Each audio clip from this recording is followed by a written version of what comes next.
Hello and welcome to Into the Woods with Holly Worton. This podcast is all about our journey into the woods of ourselves, getting to know who we are, where we are, and where we're going in life so that we can create the life that we want to live.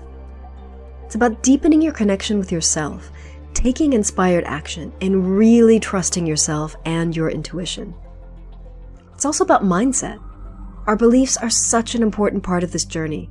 And there are so many ways for us to change our mindset so that we can more easily live a life of expansive joy.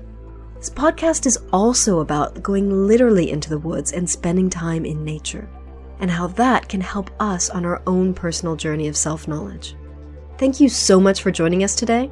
Now let's get into this week's episode.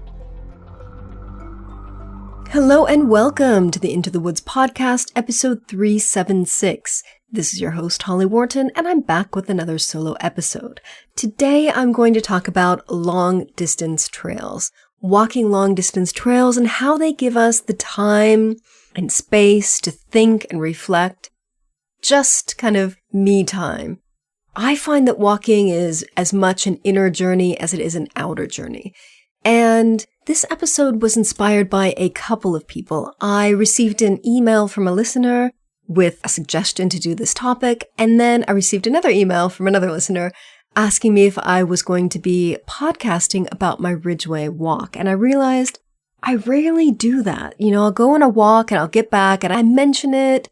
And I mentioned it last week in the episode with Joanna, Hennon, but that was about it. I don't usually kind of go in depth into the walk. I just kind of crack on with writing the book and then I put the book out. But of course, not everyone that listens to the podcast reads books and not everyone that reads books listens to the podcast. So I think it's worth having this conversation with you on this, in this area, in this place. So before we get into today's episode, I wanted to mention a podcast that I was recently a guest on. I was so thrilled to be a guest on Joanna Penn's podcast, Books and Travel. Joanna Penn is one of the very first podcasters that I've ever listened to, way back before I started podcasting, I think. She has the Creative Penn podcast, which is about independent publishing. She also runs the Books and Travel podcast, which is really exciting. She travels a lot for her research for her own books. Joanna writes both fiction and nonfiction, and this particular podcast, Books and Travel, is about all the travels that she does for her research, and she also has other guests where she talks about other people, other writers who are going out and doing travel to research for their books. So we had a really great conversation about solo long-distance walking in England. Joanna lives in Bath, so she's also in England. And she's also a fan of long-distance walking. She's done a lot of ultra challenges, and she's actually inspired me to sign up for 2 ultra challenges next year. And I'm really excited about that. So if you head over to hollywharton.com/books and travel, that will redirect to her website, which is actually booksandtravel.page. So check that out. We had a great conversation. I think you'll really enjoy it. And check out her podcasts. But particularly the one you may be interested in, the one about books and travel, because she talks about writing and reading and travel. And I give some great suggestions for other travel books that I really enjoy in there. So that's hollywharton.com/books and travel, and that will redirect to Joanna's podcast episode. Another thing that I wanted to mention is something that a reader wrote into me about, which is the My Virtual Mission.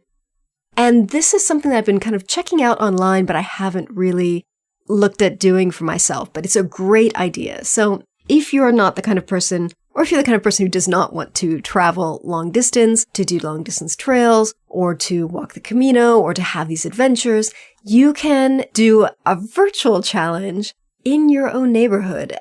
So if you go to myvirtualmission.com, you can create your own fitness challenge. So you can say, I want to walk the Camino. And what it does is it sets you up with a virtual challenge where you would walk the equivalent number of miles or kilometers as if you were doing the Camino. And then it has an app, and it shows you, as you walk and as you enter the amount of miles that you've gone running or walking or cycling or swimming or whatever, you advance along the path as if you were walking that trail. It's very cool. And they actually have medals and things that you can get once you complete your challenge. So it's myvirtualmission.com, and check it out. If you don't feel like traveling in these weird times, I certainly do not feel like traveling internationally. All of my travel is going to be UK based for the next foreseeable future. So if you feel like traveling in your local area, but not traveling abroad to do things like the Camino or other long distance trails, this can give you an idea of what it would be like in terms of the physical challenge. And you can split that up however you like. So that is that. The Ridgeway. So I got back, I think it was last week or the week before. It feels like I've been back for ages. It was the week before last.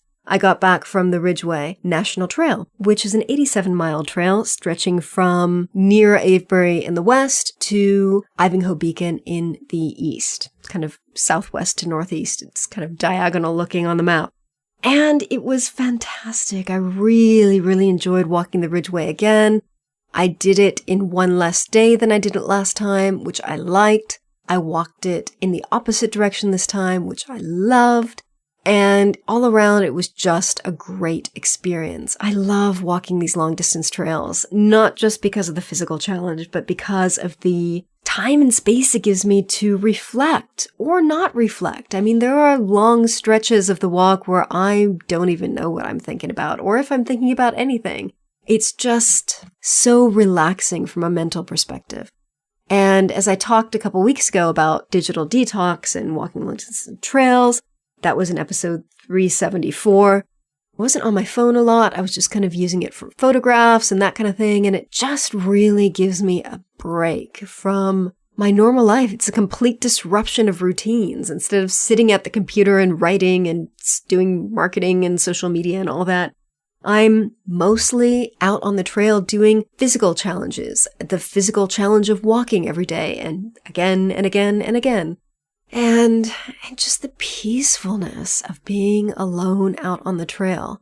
So let's talk about the benefits of having this time and space. Before I get into that, I'm going to talk a little bit about what the trail was like for me. So kind of hinted at this last week in my episode with Joanna Hennon, but the intention was that with each day of the walk, with each step of the walk, I would be more aligned with this new identity of helping people with outdoor adventures and travel and blogging and talking about it here in the podcast, and just kind of that general idea of personal growth through outdoor adventures and travel, particularly solo outdoor adventures and solo travel. I was still kind of at the point before I left where, I love talking about the inner stuff. I love talking about mindset. It was kind of disjointed. Here on the podcast, it was like I would talk about outdoor stuff and then I would talk about mindset stuff, and I kind of hadn't fully integrated the two, and I kind of hadn't really stepped into this new identity, even though I've kind of been easing into it over the last year or so. So I feel like I'm there now. And one of the first things that I did when I came back, I did a workation weekend last weekend, was to update my name that I used to write my business mindset books. And I've been suspecting that the algorithm, Amazon's algorithm, has been messing up the way my books are presented because I write about such disjointed things. My first 4 books were about business mindset, and then I have all this outdoor adventure stuff. So I have changed my name on those books to be Holly E. Worton, which is my middle initial, rather than just Holly Worton. And I've uploaded those again with new covers, and I still need to get the details sorted out with Amazon so they can update my name. But I feel really good about that. I feel like that creates more of a distance between the books that I'm writing now and the books that I used to write, because I won't be writing about business mindset anymore. I still have to update, I'm still going to update my final book in that series, which is called Business Intuition. But after that, it's done. I'm not going to be writing about business stuff anymore. Unless I decide to pick that up in the future. But I don't know. I kind of feel like I'm on the right track now. I'm not blogging about business anymore. I'm not talking about it here on the podcast, and I don't have plans to write books about that. So I feel like that was a big shift, is letting go of the past. And I also just the whole time I was walking, I kept thinking about blog posts that I could write and pictures that I wanted to take for new blog posts. And I started thinking about how I could improve my photography, and I signed up for this iPhone photography class because I'm not yet willing to get a proper camera because I don't want to carry that around. But I started opening up to the possibility I don't want to carry a camera around on my long distance trails, but I might be willing to invest in a proper camera to do blog posts, to kind of take day trips out to research blog posts. I also started fantasizing about getting a drone to take photographs and videos of the places that I'm going to be visiting for my blog posts. And that was something I was thinking about because it's so hard to take pictures of hill forts. And I published this recent blog post on hill forts along the Ridgeway because I'm really fascinated by Iron Age hill forts, and there's so many of them on the Ridgeway and near the Ridgeway. But it's hard to photograph. You just kind of see this like ridge as you're walking around it and the ditch to one side, but it just doesn't look very impressive. And so I was thinking how great it would be to have a drone and to be able to take real photographs. So I don't know. There may be a drone in my future. I don't know. They can be so annoying. I don't want to annoy people with it, but think I want one. I don't know. We'll see. I will let you know if I get one, because I'll be super excited about updating some of my photographs on the website. So, drones, perhaps, better photography, perhaps. I can certainly tell you that I got a new iPhone this year, and the photographs were so much better. So I'm super excited about writing new blog posts. I've already written several with my new photographs from the Ridgeway, and it's so nice to have good pictures. So that was kind of the overarching theme of the walk and how it came into play in terms of reality.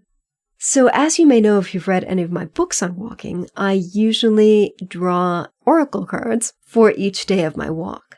And sometimes it's easy for me to see how those themes come into play during my walk, and sometimes it takes time to see it. So I just spent some time before hitting record on this episode to look at each day of the walk and to look at each theme and how it came into reality in terms of my physical reality of walking the trail and my inner reality.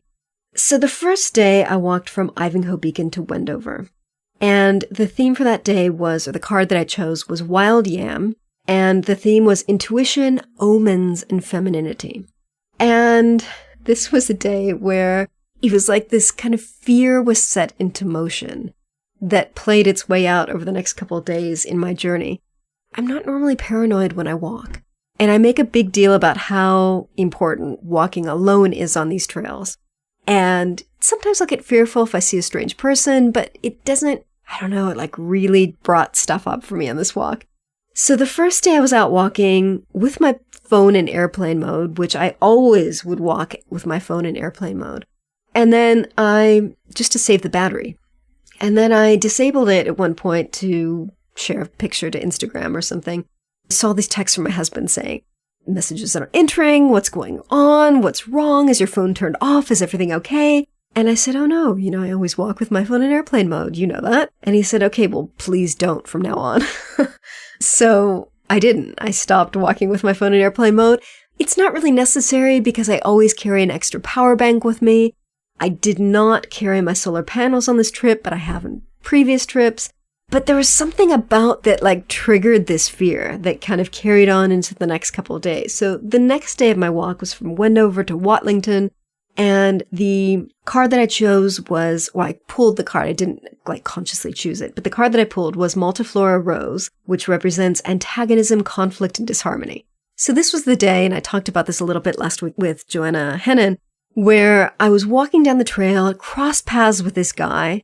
About 10 minutes later, he must have turned around shortly after he crossed paths with me, and he came up behind me and passed me and went up this hill. And it was really unsettling. It was like, why did he turn around? Oh, well, maybe he's like turning around and going to his car. But because I was already on edge from the previous day, it like brought up all this paranoia inside me and this conflict and disharmony and like fears. And that's what my mind was working through this day. So I was like on hyper alert because of this guy.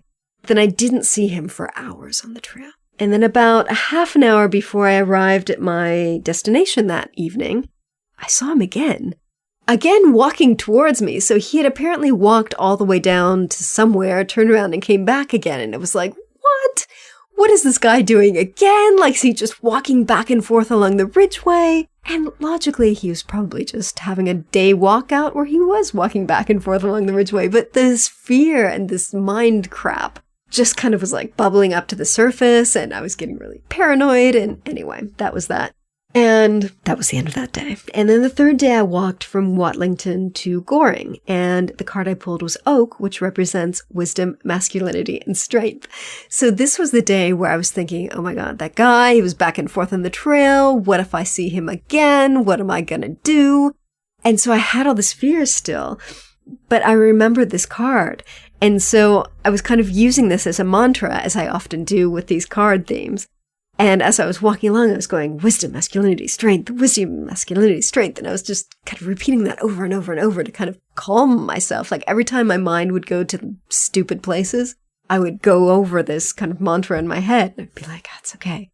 Men aren't always scary. They can represent wisdom and strength and, good things. And so that day was really about overcoming my fears. And I finally calmed down that day and had a really lovely walk at the end once I realized that the guy was nowhere in sight and anywhere on the trail in the portion that I was walking. So that was day 3. Day 4 was from Goring to Wantage, and the card was Plantain, which represents innocence, naivete, and unaware. And that was a Saturday. There were so many people out on the trail, and that was a shock because the trail had been really, really quiet. But there was this bike event. I think it was a 100-mile or 100-kilometer cycle event all along the Ridgeway. And I kept crossing paths with all these cyclists because they were going the opposite direction from me. And it was just really lovely to see all these people out on this ultra challenge and, I don't know, feeling really proud of them. Like I'd seen so many of them, I felt like, solidarity with these guys who were, it was mostly men, that's why I say guys. There were some women who were doing this event, and it was just lovely seeing them all doing this big challenge. And then at the end of the trail, when I got to the turnoff to the town where I was staying, I heard this guy get hit by a car. It was one of the cyclists. And I went to try to help, and there were already people there, so there wasn't really anything to do. And so I ended up getting back on the trail, or getting back and going off to where I was staying that night, but it was really unsettling. I didn't see it, but I'd never heard anything like that before, and it just knocked me off my balance. It was like I was finally kind of getting back to center after being paranoid about that guy, and then this really, really knocked me out of, I think he was probably fine. He was coherent, and he got medical assistance right away.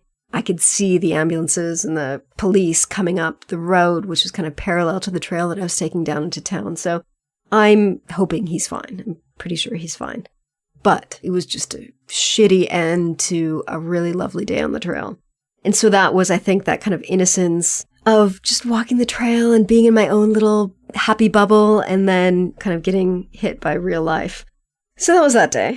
Day 5 was Wantage to Ashbury. The card was Turkey Tail, Unknown, Mystery, and Unsettled. So I was really unsettled because of events that had happened the previous day. And also really unsettled because there were so many people on the trail. And kind of disappointed with myself for not planning the trail better in terms of which day I was starting at, because this is a really popular portion of the trail where there are a lot of hill forts and sites which have a lot of people out on the weekend. So I was just unsettled by all these people because I'd gotten accustomed to having such a quiet time on the trail. So that was relevant.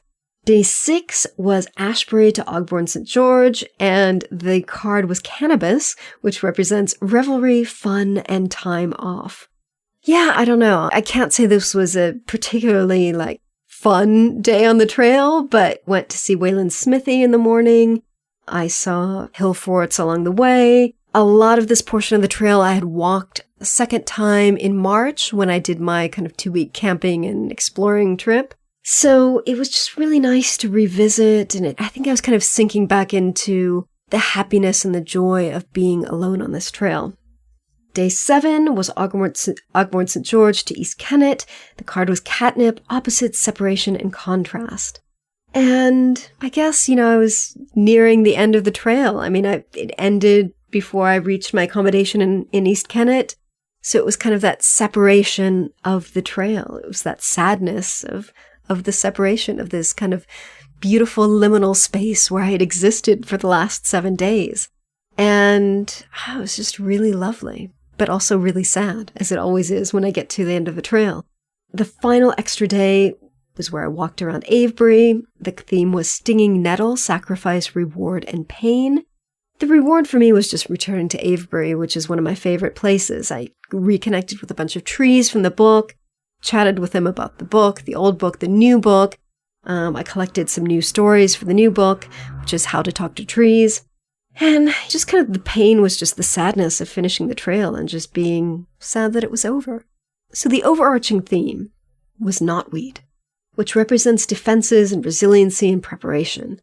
When I pulled these cards, I was really on edge about it because they didn't seem like very fun cards. But as the women in my Master Gut group reminded me, these were cards that really represent kind of the ups and downs of an inner journey and transformation and change.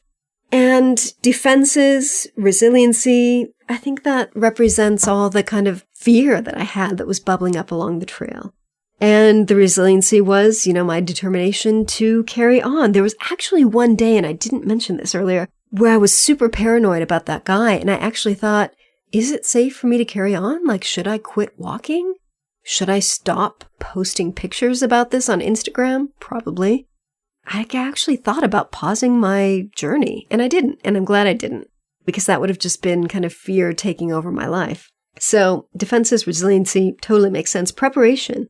I feel like all the preparation I've done came from my previous walking and preparing to do it in a way, like taking all the breaks I needed and taking care of my feet. I didn't get any blisters this time around, which I'm super proud of. And I feel like my preparation and my experience really paid off. So that's the Ridgeway. That was my experience. That kind of went on for longer than I wanted it to. So let's get into the content of this podcast episode. Long-distance walks give you the time and space to think and reflect. I think that pulling an oracle card for these walks really gives me an idea of what might be coming. They give me topic to reflect on, both before, during, and after the walk. So I find that really, really useful. And it's something that I would recommend. Because you have so much time and space to think and reflect, whether you're doing a long distance walk or a run even. I'm starting to get into trail running again, and I'm finding that that's also a great time to reflect and think. Unless you fill up your mind with podcasts or music or like keeping busy, if you don't listen to things and you just walk, you have this beautiful time and space to just be with yourself. And to let the crap come up. And I think a lot of people are afraid of this, and that's why a lot of people don't want to walk alone. But I like the fact that it brings up my crap because I can work through it the way I worked through it on the Ridgeway. And it can also bring up beautiful things like ideas and beautiful thoughts and creative ventures and like things that you want to do when you get back home and new ways of doing things. And just think that when we allow ourselves to have this space to walk long distance, it allows us to reflect. A lot of times during the hustle and bustle of day-to-day life, we just don't have the time and space to reflect on what we're doing, on what we want to be doing, on who we are, on where we want to be headed in life. And I think this is really, really important.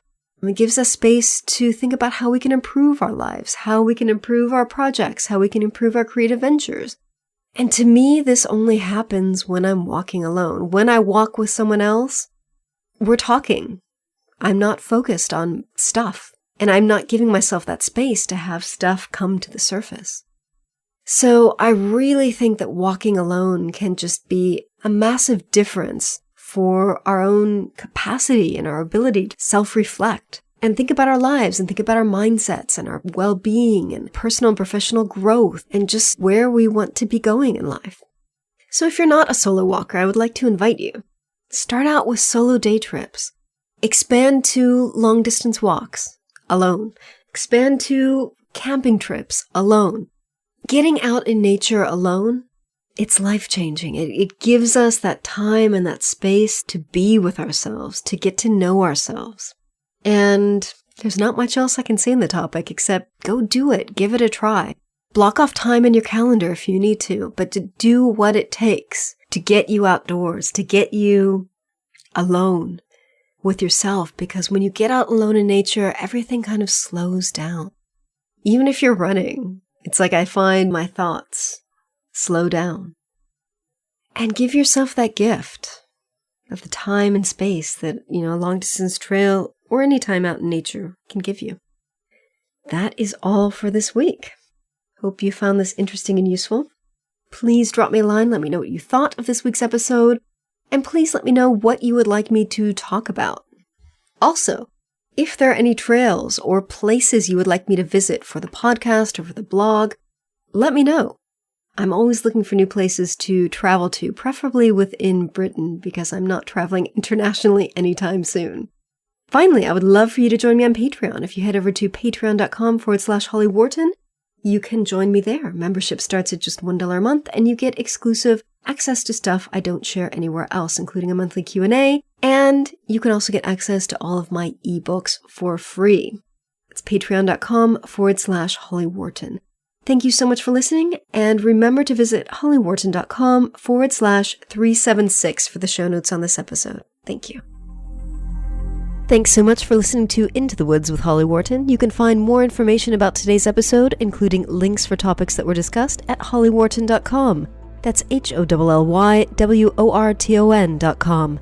If you'd like to connect with other listeners and get support on your journey, I would love for you to join my private community on Patreon. That's patreon.com/Holly Worton. That's patreon.com/Holly Worton. Thank you so much for listening, and I look forward to seeing you next week.